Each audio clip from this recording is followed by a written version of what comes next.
Well, it looks like I'm going to be trolled 2 weeks in a row now for this review.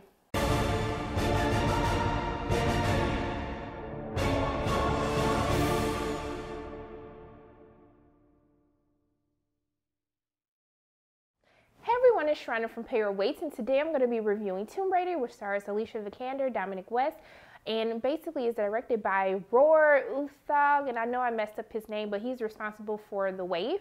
And so this movie is basically a reboot of the previous franchise, which was led by Angelina Jolie. And in this reboot, basically, Lara Croft is still trying to come to terms with what has happened with her father. At this point, her father has been missing or disappeared for over 7 years. Most people are presuming him to be dead at this point since he hasn't popped up out of nowhere for 7 years. And Laura kind of stumbles across some information that lets her know like where the last place that her father traveled to, which was this island that has this whole other history I'm not going to go into. And so she decides to set on a journey to try to figure out what happened to her father. And that's pretty much all you need to know about the plot of the movie. So let's get into what I liked about this film. I would have to say the most enjoyable thing out of the film was actually the performance that Alicia Vikander gave as Laura. She made Laura feel like a normal human being and not this made-up video game like figure that has these crazy guns shooting people and stuff like that and discovering things. Like, I just enjoy Laura as a person. And I will say, like, going into this movie, I would view it more as an origin story rather than going into this is Tomb Raider. I think this is more of Laura trying to figure out who she is and what she wants to do with her life and how she's going to deal with her dad disappearing. Is he alive? Is he dead? We don't know. I'm not going to tell you. But I really enjoyed her.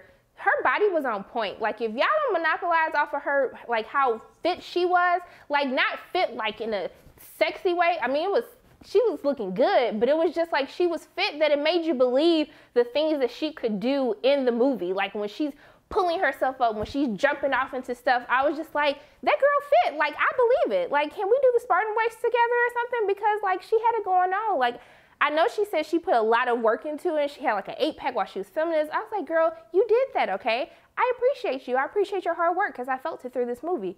Now, also too, I was feeling Daniel Wu. Daniel Wu plays someone that she meets that kind of helps her along in this journey, and he was looking good too. He was looking like a little snack. I had to ask my friend, like, is my hormones out of control this week? Like, what's going on with me? She's like, no, I felt it too. And I was like, okay. Because I was watching, he was on Into the Badlands, and I didn't feel that, like, I wasn't staring at him like a snack while I was watching that. But in this movie, he looked good. Now, that's really all I can say that was good about the movie. I just couldn't get into this movie, y'all. And I know y'all gonna come for me because y'all been coming for me this whole week for A Wrinkle in Time. But I don't know what's wrong with me. I don't know why I can't agree with what all the other critics are saying about movies. But for me, this movie didn't do it for me. And I felt bored during this film. I felt like they were struggling between, is this going to be an origin story? And we're gonna focus on the whole conflict that she has of trying to figure out what happened to her father, what all was her father into? Like, are we gonna stick with that, or are we gonna jump into like this adventure exploring this new mystery of what they're trying to discover or uncover, whatever you want to call it? I just felt like they couldn't decide what they wanted to do, so they tried to do both. And the story, like the storyline kind of suffered because of that. I just didn't feel the purpose of the film. And I was bored because of it. I feel like there's a good little chunk that they could have took out of the film. And I know they say that for every movie. But if the movie over 2 hours, and I feel like it's over 2 hours, like then you probably could have cut some stuff out. And unfortunately, that's the case for this film. Now, the villain wasn't scary, but in any movie, has the villain ever been that scary? I just felt like, I mean, the villain was okay. He was there for a purpose. He had to do what he had to do to get back to his family. I get it, but he just wasn't convincing as like this mean villain to me. So I just didn't like this movie, guys. And I have to be honest, like, do I think that most people who go to see this movie, will they enjoy it? They probably will, but for me, I don't know if it's because this movie was like super duper hyped up before I went to go see it, and that's why I was really just like, okay, like what was everybody talking about? Because I didn't feel like there was enough action.